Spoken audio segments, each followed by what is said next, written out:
Hi everyone, and welcome to Transfiguration 103. This is week 0, so this is getting supplies, that sort of thing. I have everything laid out here. It's a lot of stuff. I'm going to start off by talking about the yarn first. So, a lot of you know about good old Red Heart. I do not suggest this for fingerless gloves because it's 100% acrylic. Acrylic does not breathe properly. I put in the Google Doc a few helpful ways to find yarn. If you want to order it online, there's plenty of online retailers. You can find some beautiful yarn on Etsy that people hand dye. A few different ways of getting it. I have a couple of favorite different websites to order from. I actually can suggest yarn off of Amazon also. So an example would be this Cascade 220 Superwash. This superwash wool is worsted weight. It doesn't say it on here. But this 20 by 22 stitches for 4-inch square means that it's in between DK and worsted weight, which I can also find that out by doing wraps per inch. You can take any size knitting needle and so here's an example. Here's my Cascade 220 Superwash. And I'll sit here and I'll wrap it.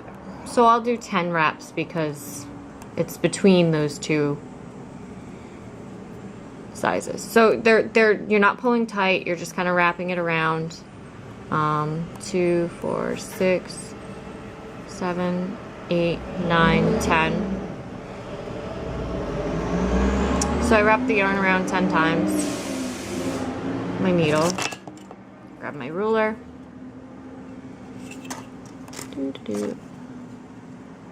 And that's a little over an inch. Okay, so if I did 9 wraps, that would be a little under an inch, but it's closer to worsted weight than it is to DK. Okay, so this is superwash wool. What superwash means is that it technically can be washed and dried. Washed in cold water and then dried in the dryer. I actually prefer washing it in the washer and then hanging to dry or laying flat to dry. Either or works for me. So that's this label. This you can actually find on Amazon. It goes for about $9 a skein at local yarn stores, 9 to 11 I believe. And it's a really great wool. I love it. Not many people do nowadays because they changed where the yarn's coming from. It's made in China now versus it used to be made in Peru. So that's an option. Another option is from Knit Picks. It's called Wool of the Andes Superwash, and they sell it in worsted weight. So, and again, it gives you that scale. What you're also looking for is, if you go to a local yarn store, you're looking for this you're looking for worsted weight. If you're having issues finding it, ask them. They're more than willing to help you. And, I mean, there is always Red Heart. Again, I sort of shy away from it because you're going to be wearing these on your fingers, on your hands. You want something that's going to breathe, which is why I'm suggesting wool over acrylic. Okay, moving on. For the dragon scale knits, you're gonna need size 10. So this is number 10. Either double point needles or a 32-inch cable. This is not a 32-inch cable. I will be making mine on this. I know it's gonna be a shorter cable. I believe this is about 24 inches. So it's gonna be a bit tight. So whether you want to do double points or, magic loop, I will be doing both. The cable will be done The cable mitt, which I will actually do in this green, is going to be done on magic loop because I don't have size 9 double points. For the dragon scale, I'll be doing it in this lovely orange, and I'll be using double points. So if you want to know different methods, you can watch either YouTube video. I'm going to make them separately so that you don't have to watch all of them. This one I'm just doing because it's a introduction video. So you're going to need stitch markers. I have stitch markers. They're nice little circles. They're somewhere over there. I forgot to grab them.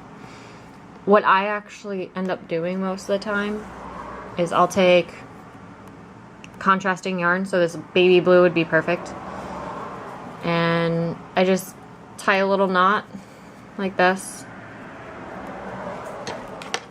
and just throw it over. Like I'd cut this. I don't have scissors here, otherwise I would. And that's how I normally do stitch markers, is just making it a little thing. This stuff does get in the way a little bit, so you need to make sure that you're not knitting through it with it, that sort of thing. I will be showing you that in videos because I will be using this method. If you have stitch markers, great. Like I said, you can grab so paper clip fits perfectly over size 9 needles. Would work just as well.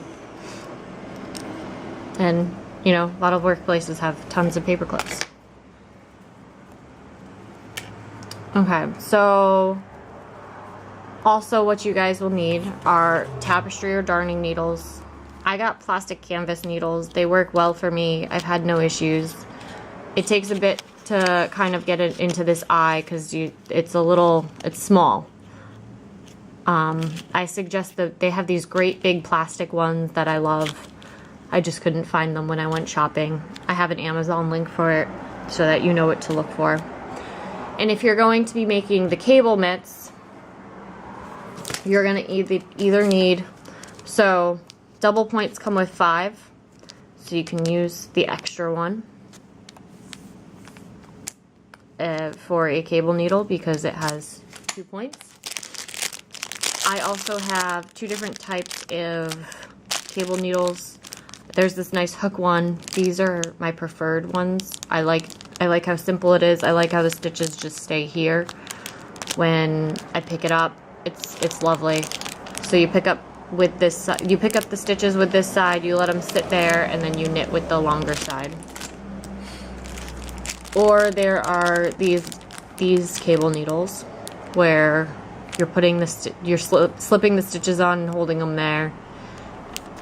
Well, you'd probably be slipping from this side, holding here, and then knitting with the other side. So either or works. So you got your needles, you got your yarn, you got your tapestry or darning needles. So, and that should be enough to get you started. And we're gonna go to how to set this up in Ravelry.